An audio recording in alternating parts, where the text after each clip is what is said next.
Membatalkan puasa. Yang membatalkan puasa ada 9. Kita bahas satu persatu. Yang pertama, memasukkan sesuatu dari lubang yang 5. Apa saja lubang 5 itu? 1, lubang mulut. 2, lubang hidung. 3, lubang telinga. 4, lubang pipis. 5, lubang buang air besar. Memasukkan sesuatu ke 5 lubang ini, maka puasanya batal. Kita bahas satu persatu. Yang pertama, mulut. Jadi, memasukkan sesuatu ke dalam mulut itu batal. Jadi tiba-tiba subuh-subuh atau zuhur-zuhur atau waktu duha, anak lagi makan es krim, jatuh atas meja, es krimnya kita ambil, masukkan ke dalam mulut. Batal atau tidak? Tidak dong, tidak batal. Kenapa batal? Batal kalau ditelan. Kalau tidak ditelan maka dia tidak batal. Ustadz, kalau begitu menelan air ludah batal atau tidak? Air ludah tidak batal dengan 3 syarat. Yang pertama, itu ludahmu sendiri. Pas jalan ke pasar, tahu-tahu ada ludah di atas meja. Itu ludah orang lain, dijilat maka batal puasanya. Yang kedua, ludah itu belum keluar dari mulutmu. Ini contoh, dari pagi ludah 1, ludah lagi 2, 3, zuhur penuh, masuk ke dalam kulkas. Dingin-dingin atau panas-panas, buka kulkas terus diminum. Batal puasa karena ludah tersebut sudah keluar. Yang ketiga, syarat menelan ludah tidak batal, ludah tersebut belum tercampur apapun. Misal sudah tercampur permen dan lain-lain, maka jelas dibatalkan puasanya. Kemudian masuknya sesuatu ke lubang hidung. Kalau masuk jari hanya batas sini, itu tidak membatalkan. Lebih dari sini itu batal. Jadi kalau hanya di depan sini tidak batal. Kabar gembira bagi ikhwah yang hobi ngupil, nah, itu tidak membatalkan. Alhamdulillah. Kemudian lubang yang ketiga, telinga. Memasukkan batas masuknya jari itu tidak batal. Tapi melebihi itu, misal pakai cotton bud, korek, keluar hijau, itu batal. Karena sudah masuk ke lubang yang telinga. Selanjutnya, lubang tempat buang air kecil. Misal para ibu ingin mengobati keputihan lalu masukkan obat, itu membatalkan. Dan lubang buang air besar, misal kita masukkan obat pencahar supaya kita bisa buang air besar, itu membatalkan puasa.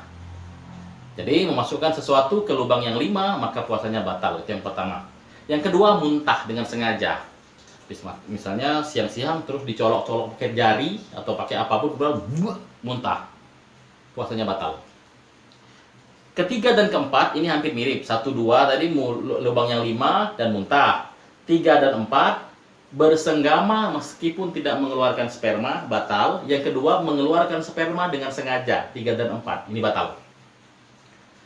Yang kelima, 6 dan 7, haid, nifas, dan melahirkan, ini batal. Melahirkan bayi batal, melahirkan bakal bayi pun batal. Jadi keguguran itu membatalkan puasa. Kemudian yang ke-8, hilang akal. Tiba-tiba jam 2 tahu dewean, gilo, hilang akal, nah itu batal. Terjengok kecoa, cak kurmo, nah itulah hilang akal juga itu. Terjengok kanibo, cak bolu lapis, nah itu batal puasanya itu. Batal iman, azakumullah. Maksudnya batal itu hilang akal. Allah alam itu hilang akal atau tidak. Intinya kalau hilang akal maka puasanya batal. Yang ke-9 yang membatalkan puasa adalah murtad. Orang yang murtad maka batal puasanya. Nah, kalau sudah paham 9 yang membatalkan tadi, coba kita tes. Tetes mata, batal atau tidak?